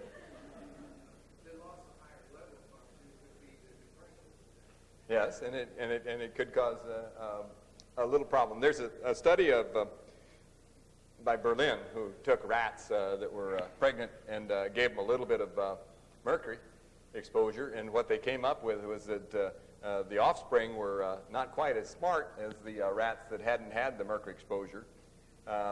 Every day was a new day. Every maze was a new maze. They couldn't find the cheese any faster after 100 times through than they could the first time through. So psychological effects, bummer. Here we go. At present, there is only one pathognomonic disease for mercury, and that is acridemia. And that is also known as Freer's syndrome or Pink's disease. Acridemia, the adult form of acridemia, up until about 40 years ago, was thought to be multiple sclerosis. But now that we know that it's not caused by anything that we know it can't possibly be caused by mercury because we don't know what it's caused by. That's some logic to that, isn't there? And then we come up with associated disease. And I had the pleasure of getting to know one of our Academy members, Boyd Haley, when we spoke in Oftenhausen. And we spent quite a bit of time on a bus and a train and a plane and a car. And it was one of the fastest trips I've ever made to Europe. And I asked Boyd, I said, can I say that your research has shown that mercury causes Alzheimer's disease? And he said, no. He said, proven causation is excruciatingly difficult in science. And I said, what can I say? He said, you can say it's associated without a shadow of a doubt. And I said, so Alzheimer's is associated. And I said, how is that associated? And he said, well, my research has shown that when you put mercury in people's bodies, that the tubulin is no longer produced, whether it's in an animal study or a rat study or a cell culture and so forth. The body quits making tubulin. And that's one of the primary characteristics of Alzheimer's brain, is that there's a neurotangles. The brain's all knotted up, and it can't make new ideas or come up with new thoughts. As a matter of fact, I just unfortunately had the displeasure of trying to clean the teeth of one of Harvard's first women graduates. Matter of fact, she graduated so long ago that women were not allowed to be attorneys. She had to work as an office manager for a law firm. And that the sad part about this brilliant woman is that her level of cognizance at this point was she couldn't even point to her mouth and show me where it hurt. When I put my mirror near her mouth, she sucked on it. she's lost quite a bit of higher level function with a fairly advanced stage of Alzheimer's. Lichen planus is a precancerous lesion, and that something like 65% of the lesions are associated with mercury allergy, and a certain percentage of them resolve when you take the fillings out of the teeth. So one day we might even have another pathognomonic disease. Kidney damage, oh yeah, we've shown that. Amyotrophic lateral sclerosis, and this is something else Dr. Haley said. He said, you know what? There's a lot of similarities in the neurological problems and the tissues that I'm analyzing between AD brain and ALS brain. And he's not sure what they are yet, but we've got some exciting news. They're finding out. MS. Boyd Haley said something that I thought really made a lot of sense. He said that this isn't a cause and effect relationship. He said there are at least 2 other factors that we know of, and he said there are many other factors that we don't know of. But he said that there are people in their 30s and 40s in Kentucky that have Alzheimer's. We've always suspected that. Some of them are running for political office. But there's a genetic problem. And so there is a genetic link in AD. But that doesn't mean that it's not caused by exposures to a xenobiotic. And there may be a genetic link to all of these other things. Cerebral palsy occurred in 6% of the live births in Minamata. Cerebral palsy is a disease they don't know the origin of, but we know how to make it come more often. Have them eat mercury-laden fish. Diabetes, you heard about today, and then Mike wrote his book on heart disease, which is about ½ inch thick. So now what we're supposed to discuss with our patients are the risks and benefits of using mercury in the teeth. The initial placement is cheap, and that's how this material entered dentistry 270 years ago. 2 quacks came from Europe, in the land of the regulated to the land of the free. They hadn't had any dental training, but they hung out a shingle and said, Royal Mineral Secundum fillings. Now, why did they have to call this mixture of coin and mercury Royal Mineral Secundum? Because back then, everybody had already studied Socrates, and they knew that mercury was a poison, and so they didn't have to be confused the fact that if you spit on a poison, it's no longer toxic. And if you call them mercury fillings, nobody'd come to their office. So they call it Royal Mineral Secundum. Well, the dentists today have carried on this hallowed tradition of duping the public, and we call them amalgam. After the 60 Minutes program, a physician friend of mine who's been a patient of mine for a number of years called me up and he says, I guess some of your colleagues are putting mercury fillings in people's teeth. And I said, that's correct. Some of my colleagues are. I stopped about a week ago. And he said, well, I'm sure glad I got the silver kind.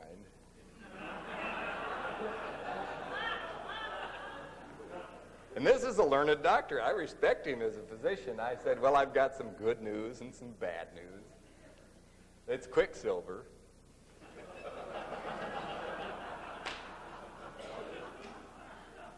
And we have an appointment available for you. The second one is the one I really like. It's called Little Training Required to Use. Yeah.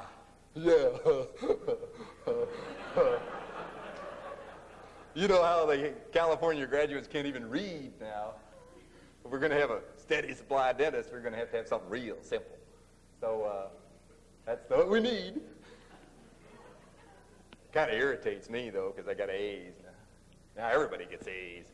So expands to fill the voids. That's really good, because if you can't fill the hole all the way up by just stuffing in the hole, it'll get bigger later. What the hell? Cool. And even better, if you left a little rod underneath, and my granddad used to do this, that if it was real close to the nerve, we take out most of the decay, and then we pack a lot of this amalgam on it and kill all them bugs. Cool. Well, those are the benefits. They're your benefits. And then there's the conclusions of, the top one is the Department of Health in Sweden. The Socialstyrelsen reviewed the available toxicology literature. And they said from a toxicological point of view, it's an unsuitable restorative material. What does that mean? Well, if you expose bacteria to it, it changes them. If you expose cells to it, it changes them. If you expose skin to it, it changes that. And basically it damages whatever it gets near. So from a toxicological point of view, it's really not very nice stuff. If you drop it in the fish tank, Dr. Mazzi showed us, it kills the guppies. Well, fortunately, most people don't put their mouth in a fish tank. And besides, there's no shortage of guppies.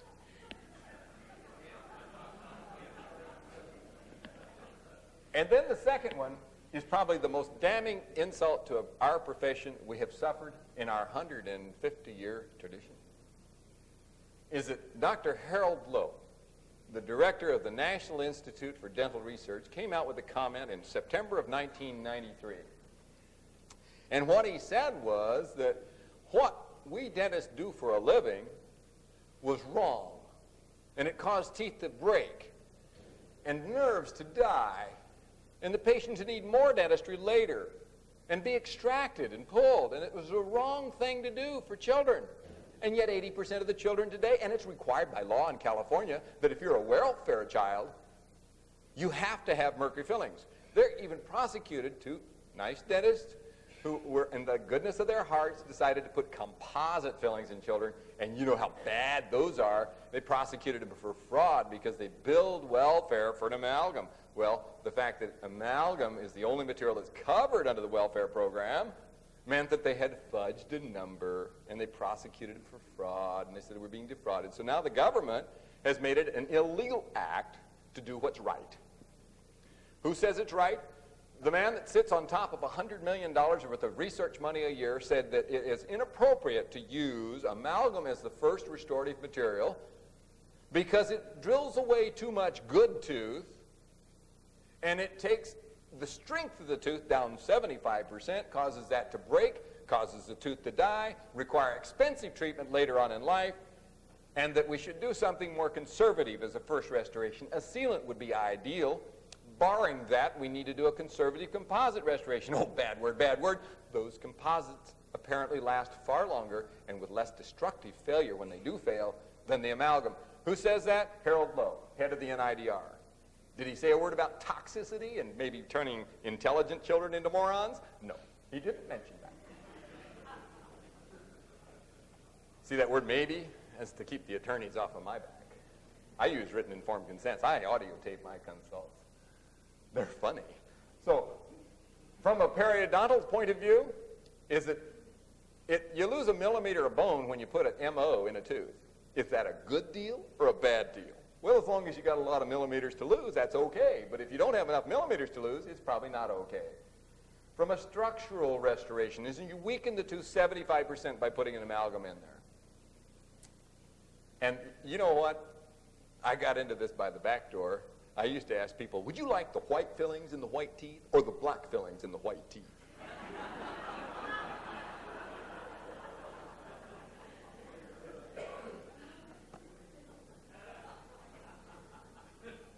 It doesn't take much training.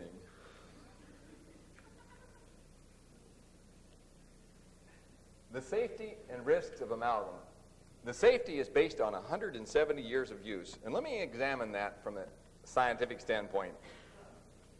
When I started dental school, I think I told you they issued a great big bag of asbestos zinc oxide eugenol. And Dr. Baker said, once you spit on it, the asbestos won't hurt you.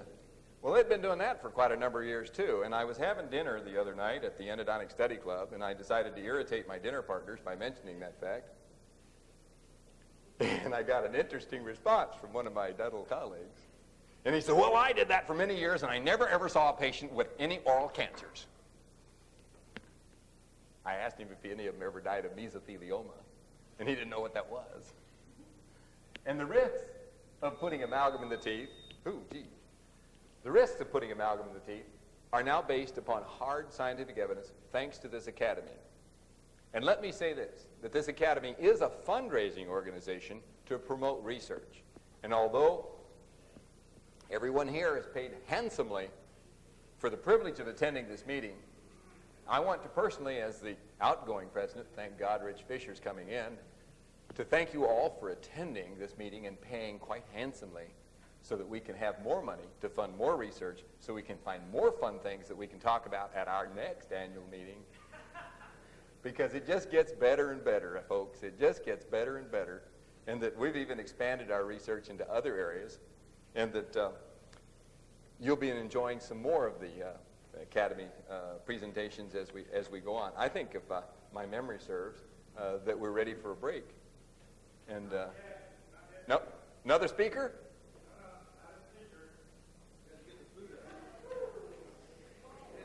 Oh, no. Memory didn't serve. Dr. Michael Ziff has yet another late-breaking announcement. I think you all want to be seated for this, so sit down. Hang on to your shorts or your hats.